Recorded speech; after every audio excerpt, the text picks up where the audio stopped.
Long ago, in a small village, a woman lived with her 3 sons. Her husband had died, and now she was poor. Her house was old and dark, and many things were broken.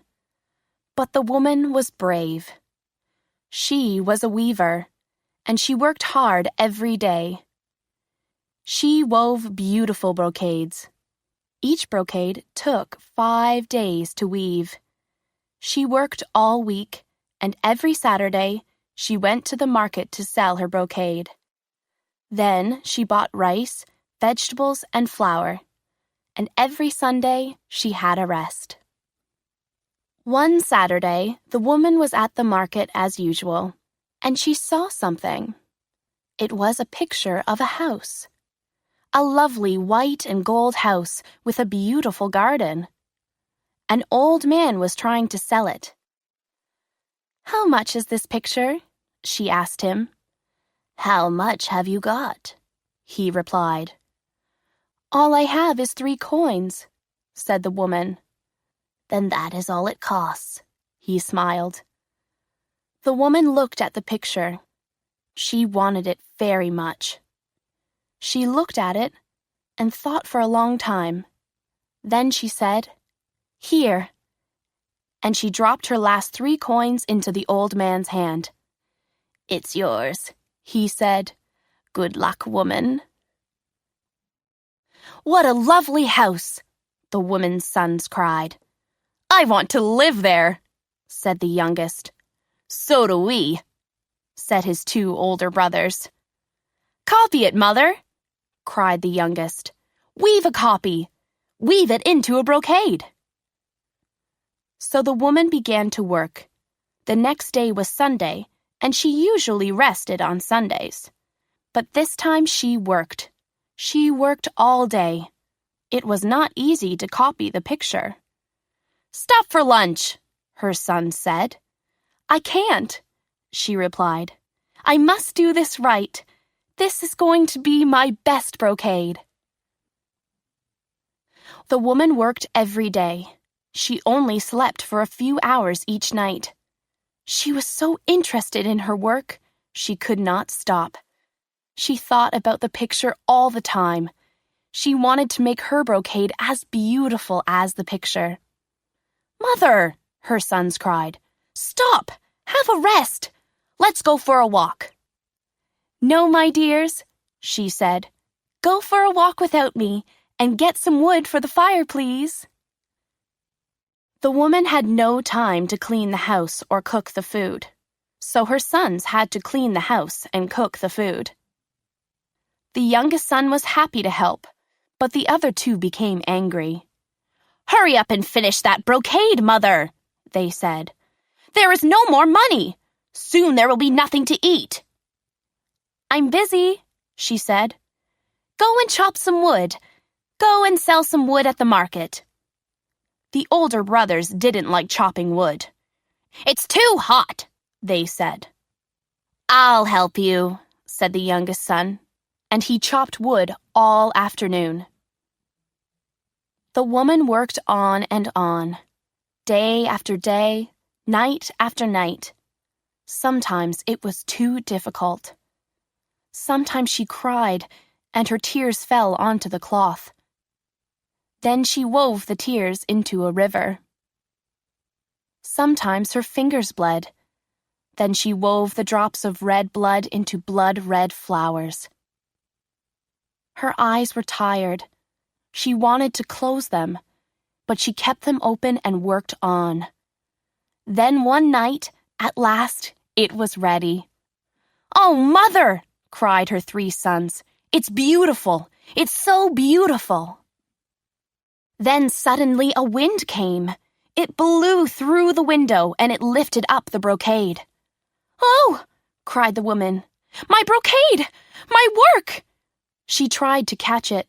Her sons ran outside and tried to catch it too. But the wind lifted the brocade up high.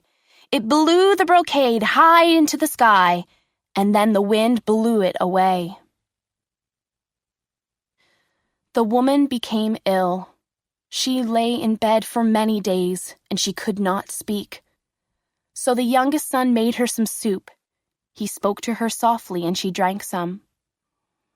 "Are you feeling better?" he asked softly.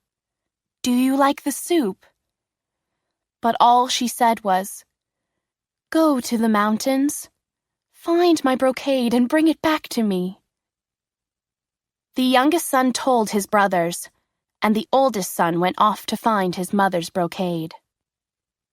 The oldest son walked quickly, and soon he reached the mountains.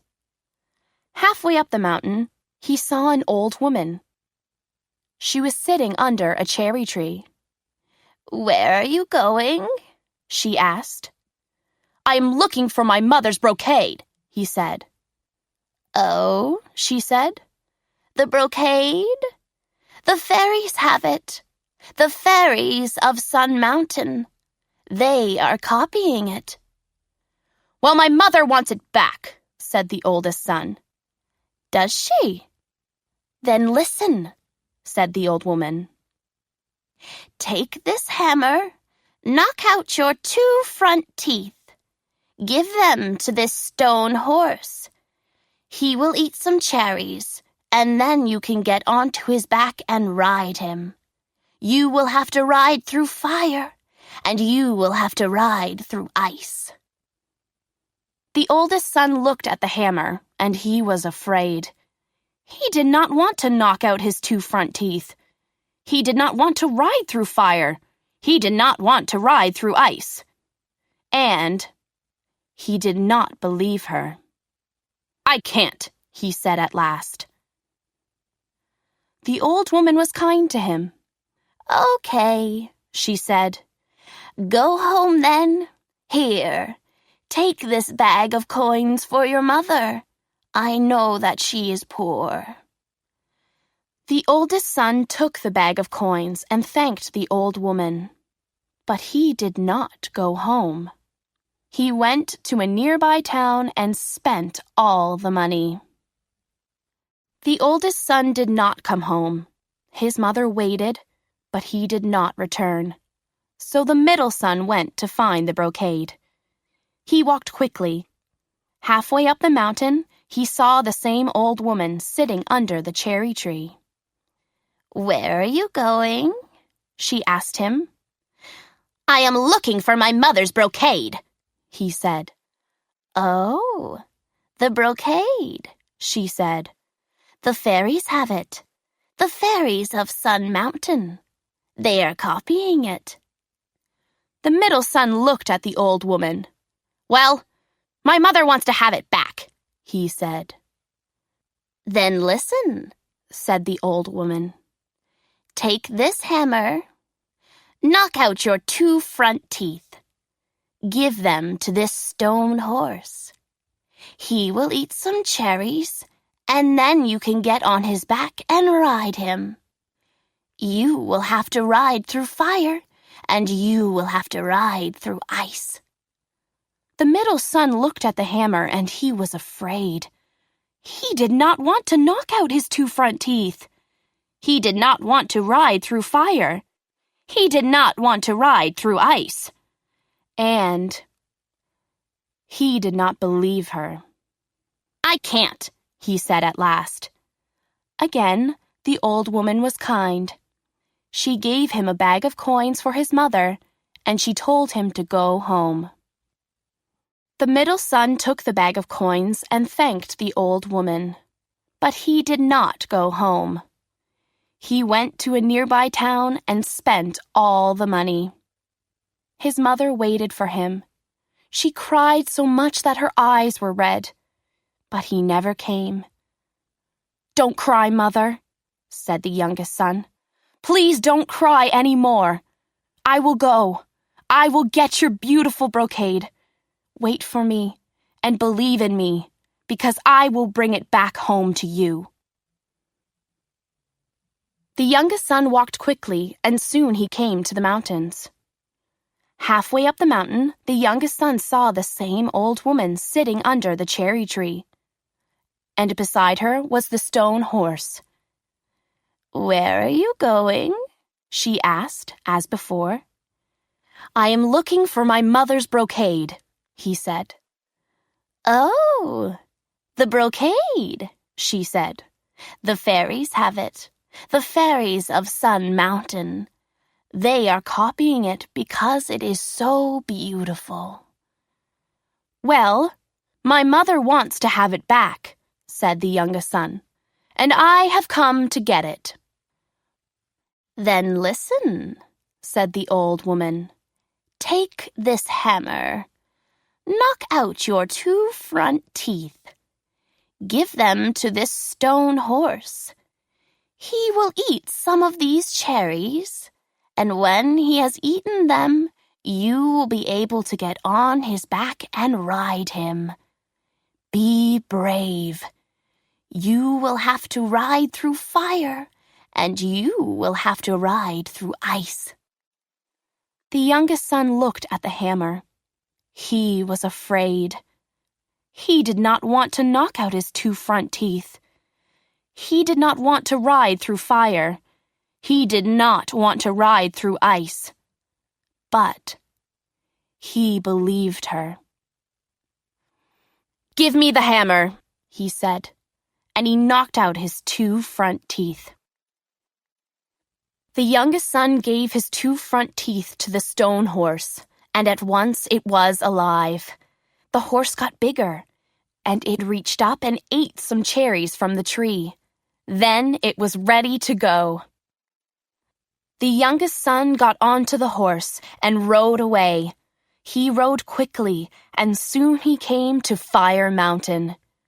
He stared at it, and he was afraid, but he said nothing. He only rode. He rode towards it and into the fire. The whole place was red hot. There were flames on either side of him, but he did not cry out. He made no sound. Quickly he rode to the top of the mountain and down the other side. He could hear his heart and the sound of the flames, but he said nothing. Then he came to a huge sea. It was a huge sea of cold water and ice. The waves were big and rough, and pieces of ice were crashing around. It was dangerous and cold.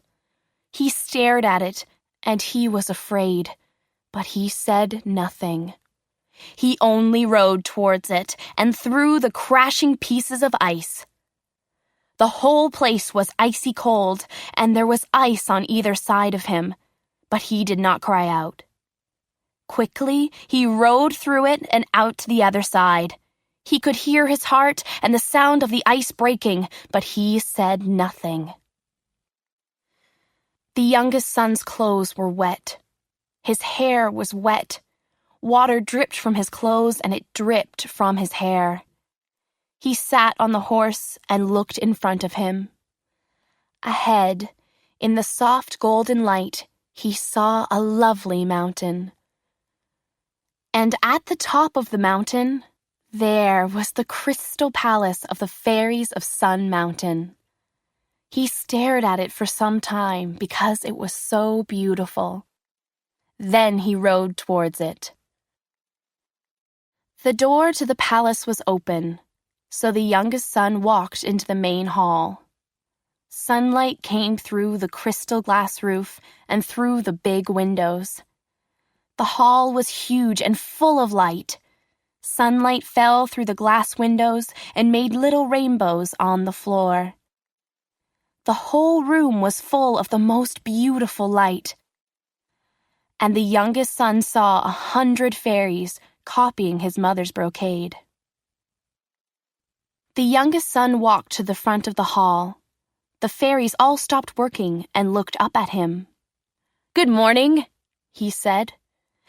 "I have come to get my mother's brocade." Nobody said anything. Then a fairy in a red dress came up to him and touched him on the arm. "We will soon be finished," she said softly. "Then you can take your mother's brocade back home to her. But first, go through into the other room, eat, drink, and rest yourself. We need to work a little longer. Tonight, we will be finished, and then tomorrow morning, You can take back the brocade."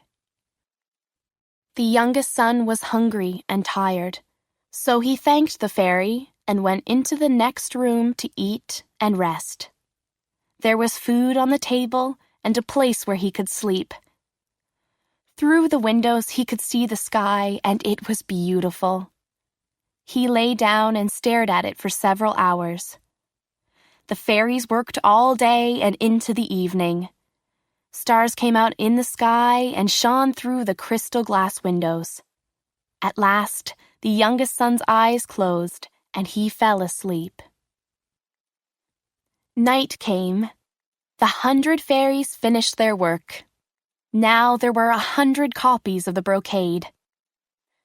One by one, the fairies left the room. But one fairy did not leave. It was the fairy in the red dress. She did not want to leave the brocade. Then, suddenly, she thought of something. She had an idea. Quietly and carefully, she added a picture of herself to the brocade. She wove herself standing under a little tree in the garden. "Now I am a part of the brocade," she thought. "So the brocade and I will always be together." When morning came, the youngest son woke up. He was not tired anymore. He felt good and alive. So he went into the hall and got his mother's brocade. The fairy in the red dress also woke up early. "You are taking it away now, aren't you?" she said. "Yes," he replied. "Please thank your mother," she said. "Tell her that we have made 100 copies." "I will," said the youngest son. He looked at the fairy. She was so beautiful. He wanted to stay and talk to her. He wanted to go out onto the mountain with her and walk in the sunshine. But he had to go. His mother was waiting. He had to go home. His mother was waiting. She saw her son and ran out to meet him. She knew that he had the brocade. And then the strangest thing happened. When he opened the brocade to show his mother, the brocade began to get bigger. A little wind came from somewhere and pulled at the brocade. And the brocade got bigger and bigger. And then, suddenly, everything came to life. The house and garden became real. The little white and gold house, the beautiful garden full of flowers and trees, they were real. The mother and her youngest son stood there. They stood there in the garden. All around them were flowers, and then the youngest son saw someone. It was the fairy, the beautiful fairy in the red dress. She was standing under a little tree. And so it was real. It was all real. The house, the flowers, the fairy, everything. The youngest son married the beautiful fairy, and they all lived happily together in the white and gold house. The woman no longer wove brocades. Instead, she spent all her time growing flowers in the beautiful garden. Then, one day, 2 men came down the road. It was the 2 older brothers. All their money was gone, and they were poor and had nowhere to go. They were sorry for spending the coins and leaving their mother. "Brothers!" cried the youngest son. Look at our beautiful new house. Isn't it wonderful? Brothers, come home."